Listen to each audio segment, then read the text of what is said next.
So, the Dallas Mavericks are now looking to trade Klay Thompson. The basketball world was stunned when LeBron James announced that Klay Thompson is officially joining the Los Angeles Lakers. The move has sparked excitement and confusion among fans, raising questions about what truly led to this decision. Rumors connecting Thompson to the Lakers have circulated for years, and they weren't just ordinary off-season chatter.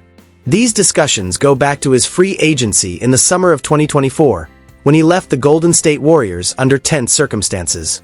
At that time, the Lakers were considered a strong contender and were reportedly prepared to offer Thompson a more lucrative contract than the Dallas Mavericks. Despite this, he chose Dallas. The situation was about more than money or basketball. Thompson has deep personal ties to Los Angeles. His father, Michael Thompson, is a former Laker and currently works as a broadcaster for the organization, and he was known to encourage the idea of Klay finishing his career there. To make things even more compelling, LeBron James personally reached out to recruit him. The two had faced each other in 4 straight NBA Finals, and LeBron's call was seen as a major sign of respect. Still, Thompson initially chose Dallas, attracted by the chance to compete for a championship with Luka Doncic and Kyrie Irving, along with the financial benefits of playing in a state with no income tax. That decision disappointed many Lakers fans, especially considering Thompson's California roots. His home is minutes from the Lakers' practice facility, and his boat is docked in Marina del Rey. By all accounts, the geography, the family ties, and the legacy seem to make Los Angeles the natural fit. Yet he chose a different path, until now.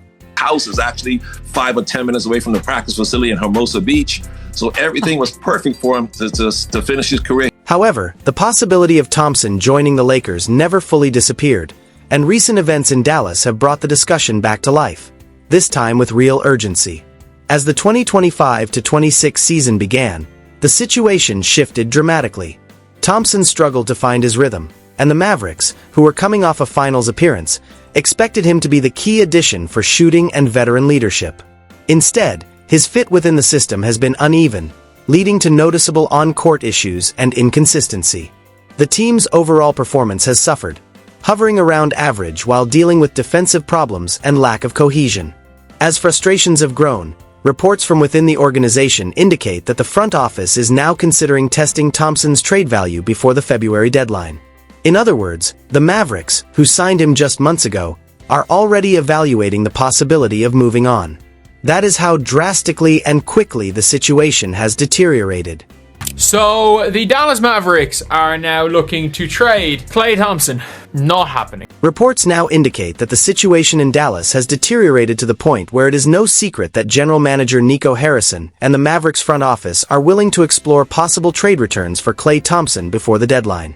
When internal plans become public, it's usually a sign that things have gone seriously off track. What makes this situation especially intriguing is the strategic basketball angle at play. Analysts argue that Thompson's experience in high-pressure situations and his ability to thrive in a system that values spacing could make him a strong fit alongside LeBron James and Anthony Davis in Los Angeles. The logic is that the Lakers' offense, built around playmaking and inside-out movement, would draw defensive attention away from Thompson, allowing him to rediscover the rhythm he once displayed in Golden State. In Dallas, Thompson has largely been used as a stationary catch-and-shoot weapon within a heliocentric system where most of the offense flows through 1 or 2 creators. By contrast, the motion-heavy style he excelled in with the Warriors relied on constant movement, screens, and fluid ball movement, elements he is not getting in Dallas. With LeBron orchestrating the offense and Davis demanding attention near the rim, the Lakers might be able to provide an environment far closer to what Thompson needs to perform at a high level. These ideas have taken on a life of their own across social media, with fans proposing complex multiplayer trade packages to make the salary numbers work. Some scenarios include pairing Thompson with Daniel Gafford to boost the Lakers' interior defense, in exchange for players like Austin Reeves, Jared Vanderbilt, or Dalton Knecht. Reeves is a fan favorite known for toughness and playmaking, while Vanderbilt's defense would appeal to Dallas, which has struggled on that end. However, these proposals have generated strong debate. Critics argue that Thompson's current level of play does not justify giving up valuable young talent, suggesting he may simply be a declining player past his prime. Supporters counter that his contract is manageable and his playoff experience and championship pedigree could be exactly what the Lakers need, if he is simply being misused in the wrong system. The key question, then, is whether the version of Klay Thompson we are seeing in Dallas represents his true current ability, or whether the environment is holding him back. If it is the latter, the Lakers could be landing a bargain. But if his decline is real, moving young assets for him would be a major mistake. Before any judgment can be made, it is essential to understand the severity of Thompson's struggles in Dallas. The situation has been far worse than just a slow adjustment period. His performance has been described by analysts as deeply concerning, affecting both the Mavericks' rhythm and their competitiveness. The team has hovered around mediocrity, struggled defensively, and Thompson's fit has looked increasingly uncomfortable. In short, what was expected to be a strong addition has turned into what many are calling a disastrous experiment. I mean, look, he averaged 20 points per game coming back off an ACL and an Achilles tear and won a title. From a performance perspective, Thompson's time with the Mavericks this season has been defined by inconsistency and difficulty adjusting. He is currently shooting just 27% from the field, an astonishing decline for a player whose reputation was built on being one of the most efficient and dependable shooters in NBA history. This is the same player who once scored 37 points in a single quarter and set a record with 14 made three-pointers in a game. To see him now struggling to convert even basic looks has raised serious concerns and has become one of the most glaring indicators of how drastically his game has shifted in Dallas.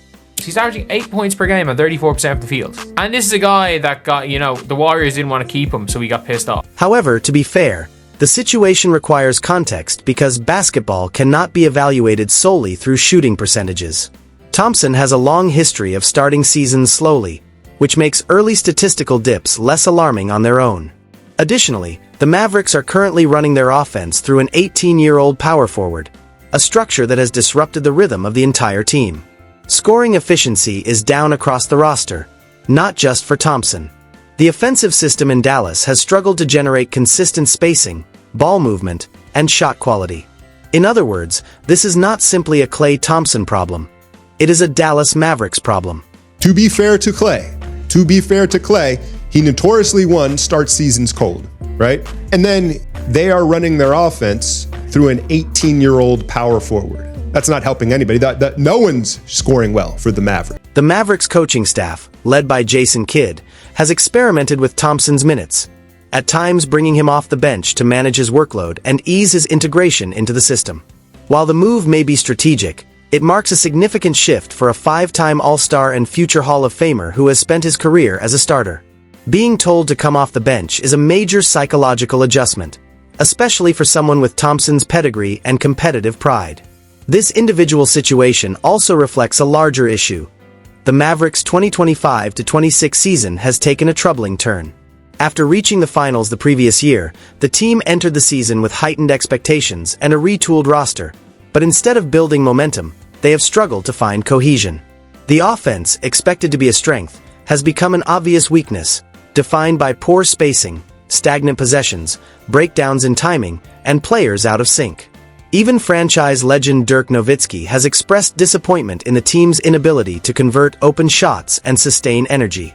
Thompson's contract adds another layer to the situation. He signed a 3-year deal worth roughly $50 million in a multi-team sign-and trade that moved assets like Josh Green and draft picks. Structurally, the contract is team-friendly and front-loaded, keeping his salary in the mid-teen millions and making him relatively movable for teams needing shooting and veteran experience. However, his current trade value is complicated. While he still carries championship pedigree and intangible leadership, teams must weigh that against his age, recent injuries, and the salary matching requirements of the NBA's collective bargaining agreement. I mean that, based on what he's doing, how many? It has to be in the single digits.